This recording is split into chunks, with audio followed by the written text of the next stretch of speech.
A big development in the Reform UK civil war. Nigel Farage today has first of all broken his silence, telling Rupert Lowe, or at least telling the media, that the public doesn't like political parties that engage in constant infighting. Mr Farage warns a sense of unity within his party has been harmed following the public row with the Great Yarmouth MP Rupert Lowe.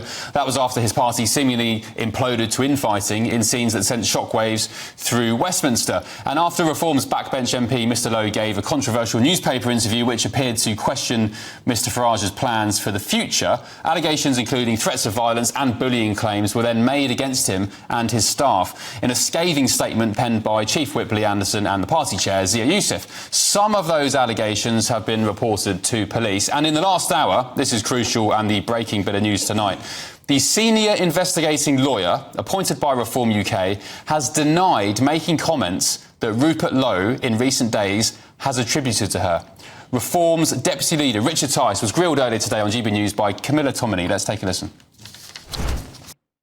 There's only five of you, and you're fighting like rats in a sack. How on earth is Nigel Farage going to command hundreds of MPs, which is your aspiration for the next general election, if he can't keep 4 MPs in check? Because the truth is, we're working incredibly hard. We're going to work the hardest over the next 4 years. We're going to have the best candidates and the best policies. You're working hard. Hang on. And that starts on May the 1st this year. Then it goes into the devolved nation elections next year, and we're going to prove it by results.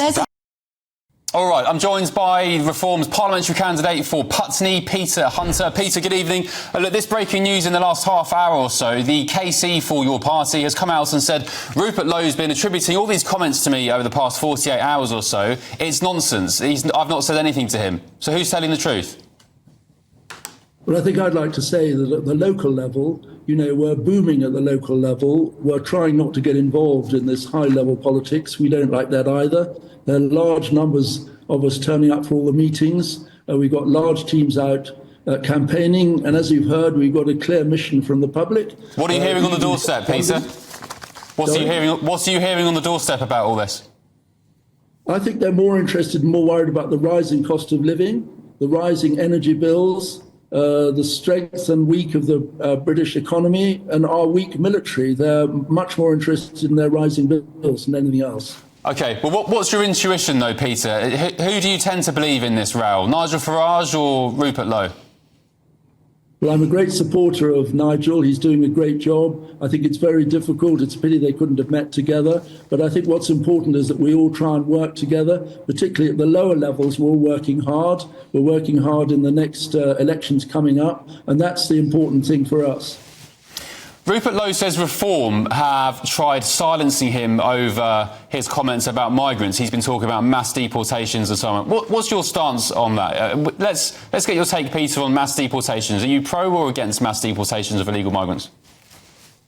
Well, I think the level of illegal migration is far too high. Everybody says they're going to do something about it. Nobody's achieved very much, despite Labour's claims. So it is a major thing on the doorstep. Everybody's concerned about. It's changing neighbourhoods, and it's not good, and it's putting huge strains on the NHS, schooling, and other things. So something has to be done. Reform's the only party that's going to be able to do that. That's why we're now becoming the official opposition and doing well, and that's where we are now.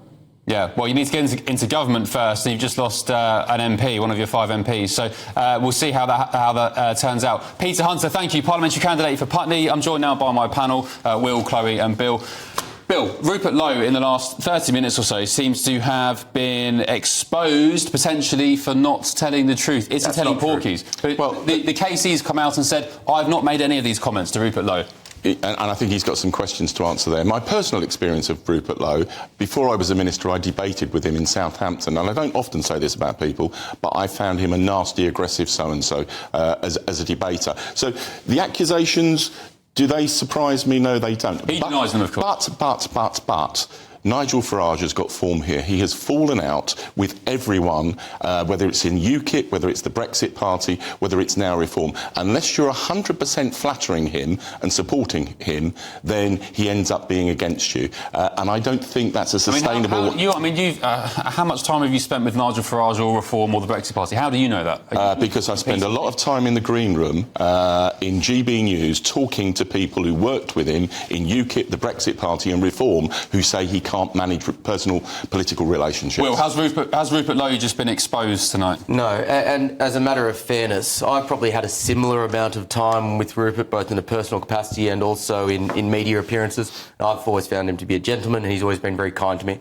That doesn't mean he hasn't been different with you, but I think we need to put both of those opinions out on the table. But now, you were interviewing him. I was debating him. I've also had conversations with him in a personal capacity. Okay. He's always been very kind. But Will... But two things. Number one, in terms of what we've heard in the last 30 minutes, this is a KC who was being appointed by the Reform Party, i.e. appointed by Nigel Farage.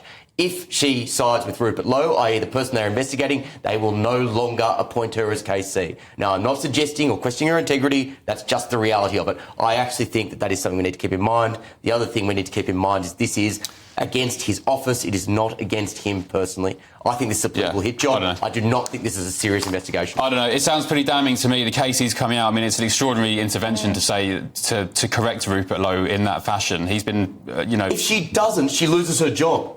Yeah, all right. But she is a KC. We're running out of time, unfortunately. We're going to discuss this again in the next hour, all the newspapers. Let's go back to the breaking news, though, from the past half an hour, which is the Reform UK drama. It rolls on. It's like an episode of EastEnders this week, although a bit more serious. So the KC, who Rupert Lowe has been referencing in the past couple of days. Welcome back to my panel, Will, Chloe, Bill.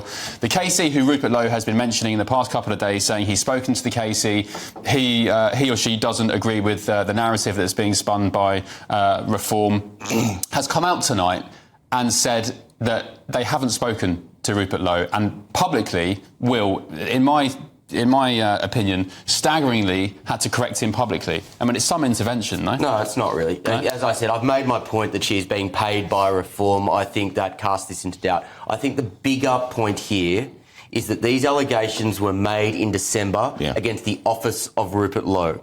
Not Rupert Lowe personally, the office of Rupert Lowe. They then sat on it for 3 months. Rupert Lowe comes out in public and says, I think constructively critical things against Nigel Farage, and the day later they put out this press statement. I don't see how anyone can possibly see this as anything other than a political hit job. All right, can I read you, Chloe, a viewer has said that on International Women's Day, which I think was yesterday, how could I have left you out the last discussion and not gone to you first? So I apologise for that, and the viewer is quite right. Before I come to you, let me read you this statement from the KC, which has come in the last hour or so. They've not been named, but they've been speaking to the BBC. The KC has said, I have seen a number of statements made by Mr Lowe MP which are attributed to me and which describe my reactions to the process conducted by the party into the allegations made against both Mr Lowe and his constituency manager. I find myself in the unfortunate and regrettable position of having to make this statement to correct the record. The lawyer added, I have not expressed either dismay or shock at any time as to the process, nor have I said there is zero credible evidence against Mr Lowe, let alone said this repeatedly, as Mr Lowe has alleged. Chloe, what's your take on this? I mean, this is a pretty shocking revelation and definitely reduces the credibility of some of the statements that Rupert has made, because I think most Reform supporters, at least from what I have seen, have been more on Rupert's side of this chaos that's been going on. He put out a very detailed breakdown of the whole statement, explaining what he believes the facts are. But I think, regardless of who is right and who is wrong, I think that Reform supporters are angry with Reform for doing this, because I think it's clear, regardless of how true these allegations are or not, that there was very much a political element to this. It seems quite clear to most people that regardless of the truth of the allegations, that with the timing of this and everything, right after Rupert questioned Nigel's leadership, and what Richard said to Camilla Tominey and what Nigel said in his piece, is very clear that there were political disagreements that were part of it. I'll be 10 seconds. Go on, then. Dismay and shock are subjective terms. This is lawyer speak. She can't be called up on that because you can't determine how dismayed or shocked she may have been. That is a lawyer answer. Okay. That is not a proper answer. Bill?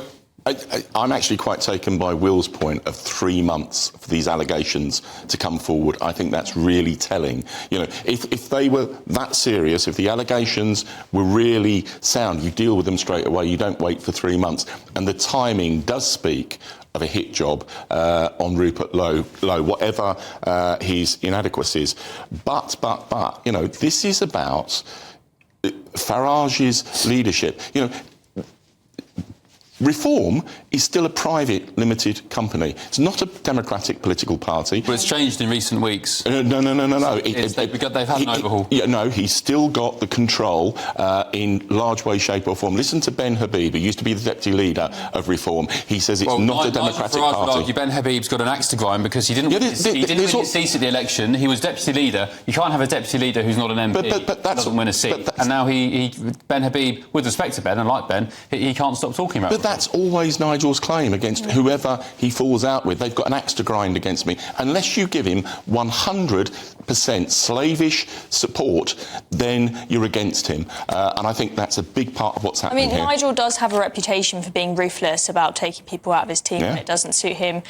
We did see that with Ben Habib. I know you say, Ben, he didn't win his seat, but this is a guy who put a heck of a lot of work into building up to the party to the position that it is in now. To not give him some sort of role or something. Clearly, there were political disagreements I think he was axed because of Brexit and about the structure of the party, and so he was axed very ruthlessly. I think he was axed because of that interview with Julia Hartley-Brewer where he said he let migrants drown in the Channel. I mean, nobody said that on the record, but I mean, it doesn't take an idiot to work it out that he makes that interview, says those comments, and then weeks later he's axed. Yeah, I mean, I didn't agree with those comments, but you're seeing perhaps similar with Rupert Lowe, where he said, given his views on migrants, that Nigel and the rest of the party maybe disagree with, so they've decided, off you go, right? Whether you think that's a credible reason to remove someone from party or not, it's very clear that there are political motives behind this decision, whether you agree with it or not. Well, before we move on, let me ask you this. Why did Rupert Lowe give that interview to Andrew Pearce, pretty much slagging off the direction of the party? I think there's actually been a part of that interview has been cut. I think the full interview... But why did he do it in the first place? You're ahead in the polls, the momentum is flying,